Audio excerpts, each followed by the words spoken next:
Hello दोस्तों, स्वागत है आपका मेरे यूट्यूब चैनल अनबाउंड एजुकेशन में। तो आज की आपका वीडियो जो है वो पूरी की पूरी डेडिकेटेड है यूपीएसआई।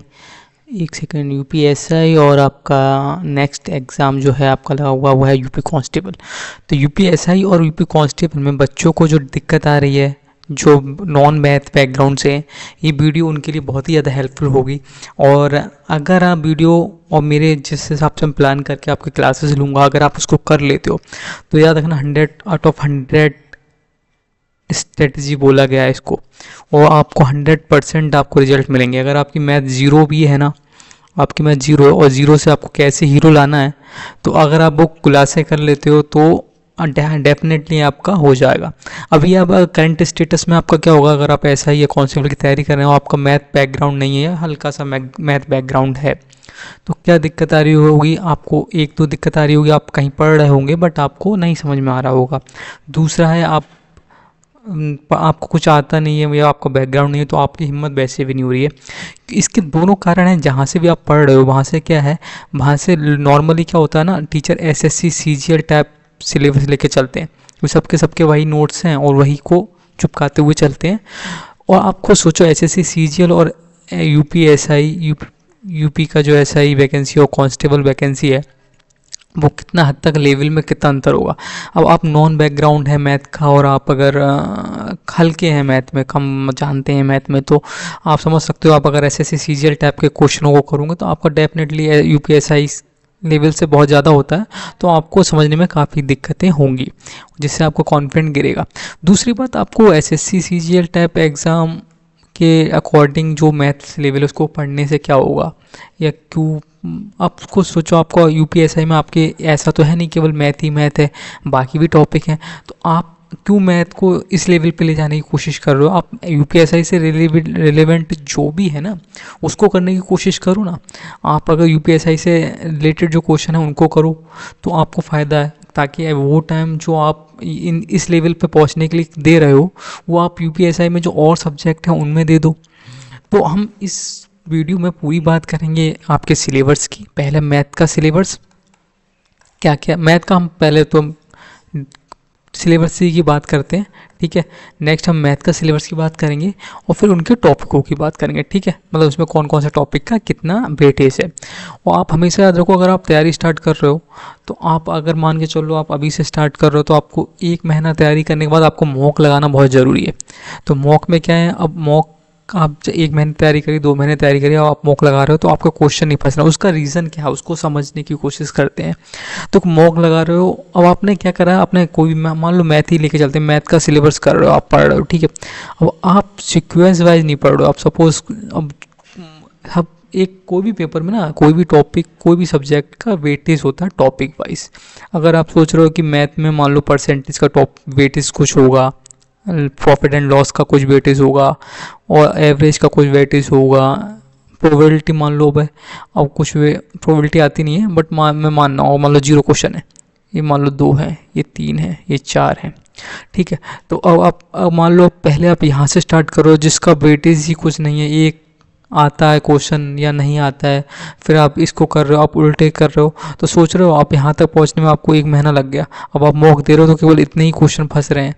तो हमेशा देखो, जब भी तैयारी करो तो वेटेज के हिसाब से करो, जो टॉपिक सबसे ज़्यादा कवर हो रहा है। पहले तो एक बेसिक होता है, तो मैथ का बेसिक क्या है, मैथ में आपको पहला चैप्टर जो हमेशा करना है परसेंटेज करना है, फिर आपको एलसीएम एचसीएफ करना है, फिर आपको रेशियो करना है।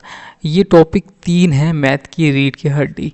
अगर आपको ये टॉपिक आते हैं तो आप बाकी सब टॉपिक में जाओगे। तो पहले तो आपको ये टॉपिक करने हैं, उसके बाद आपको सारे के सारे वेटेज के थ्रू करने हैं, कि जिसका वेटेज ज़्यादा है उसको करो ना पहले।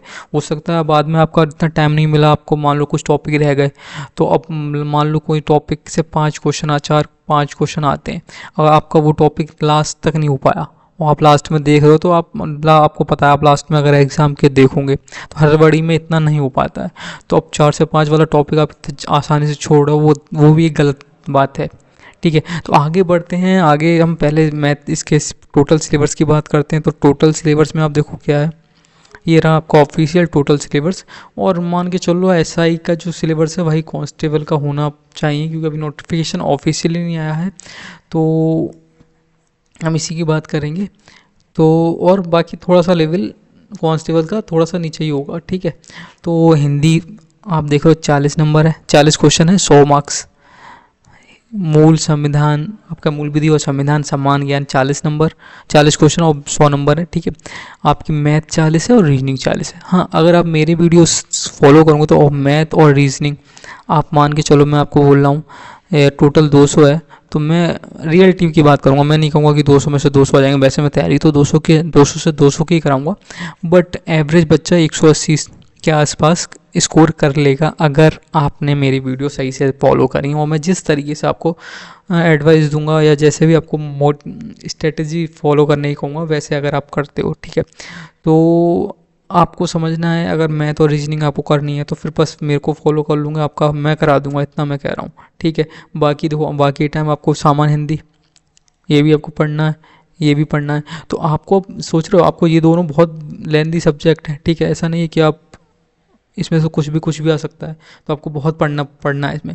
तो वो टाइम आप इसमें, अब आप सोच रहे हो आप रीजनिंग और मैथ क्या है, रीजनिंग और मैथ ना बहुत स्पेसिफिक टॉपिक है और बहुत ही मतलब ऐसा टॉपिक है जिसमें आपका फिक्स है नंबर, इतने आपका टॉपिक के ऊपर है और आपको इतना कर लिया आपने, मतलब मैथ का नॉर्मल पूरा कोर्स कर लिया तो आप मान के चलो आपके लगभग पूरे में से पूरे नंबर आने के चांस होते हैं। ऐसे ही रीजनिंग का है, मगर ऊपर सब्जेक्टों में ऐसा नहीं होता है। तो अगर हम इसमें पूरे में से पूरे कवर कर लेंगे तो वहाँ पे अगर हम थोड़ा सा भी अगर इधर उधर होता है तो हम कवर कर लेंगे, ठीक है।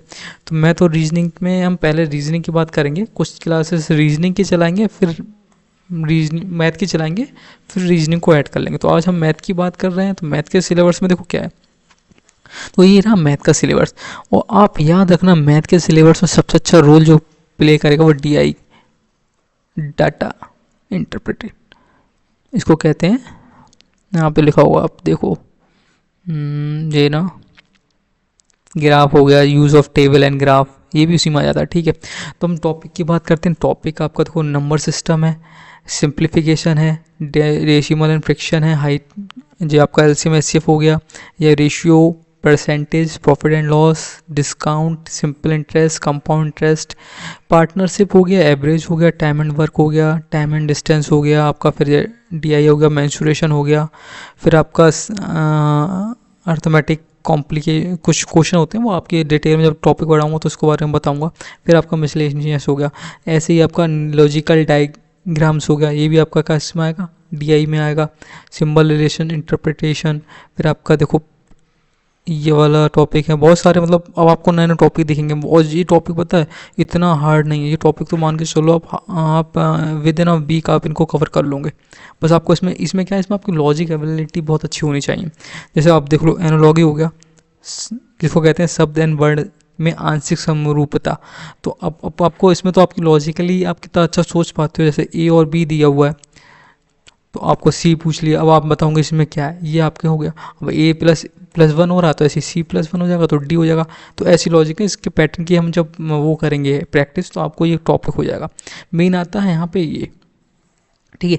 इसमें पहले तो सबसे ज़्यादा DI आती है, बट DI का प्रॉब्लम क्या है, DI जब तक आप मैथ के ना आप अगर कह सकते हो मैथ के जो नॉर्मल टॉपिक है ना, मतलब अर्थमेटिक, उनको नहीं करा हुआ तो DI में आपको दिक्कत होगी। क्योंकि DI क्या है, DI इज़ जस्ट मतलब ये कह लो कि mixture of all the topics, ठीक है। तो हम सबसे पहले परसेंटेज करेंगे, परसेंटेज का बहुत रोल है, ठीक है। ये रहा आपका परसेंटेज, कहाँ है, ये रहा, ठीक है।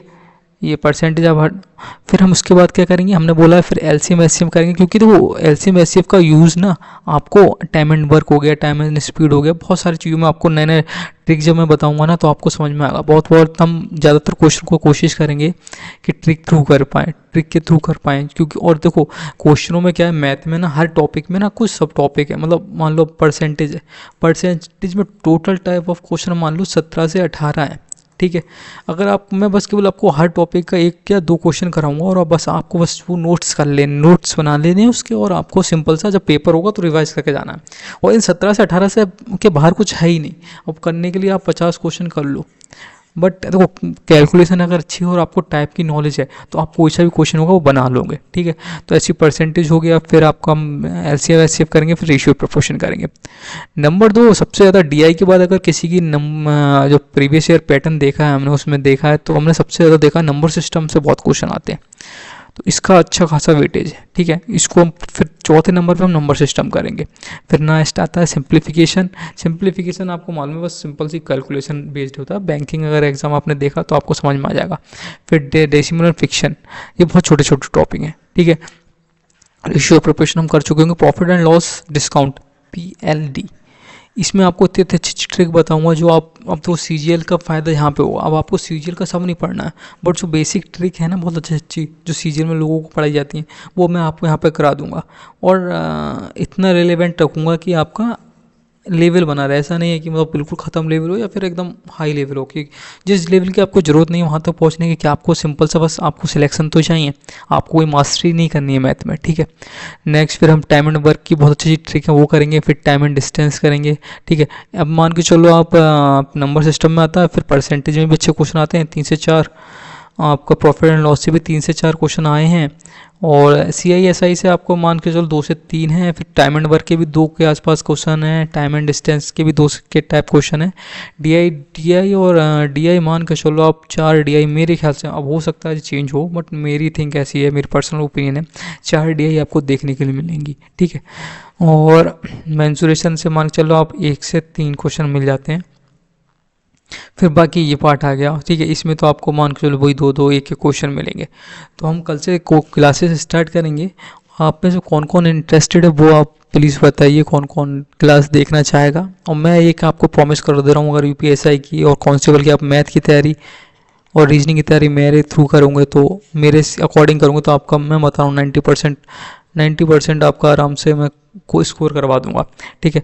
तो कमेंट ज़रूर करना, क्योंकि कमेंट से मुझे पता चलेगा कितने लोग इंटरेस्टेड हैं, ठीक है।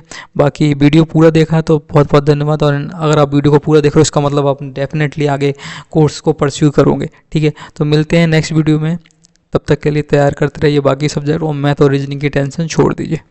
Thank you.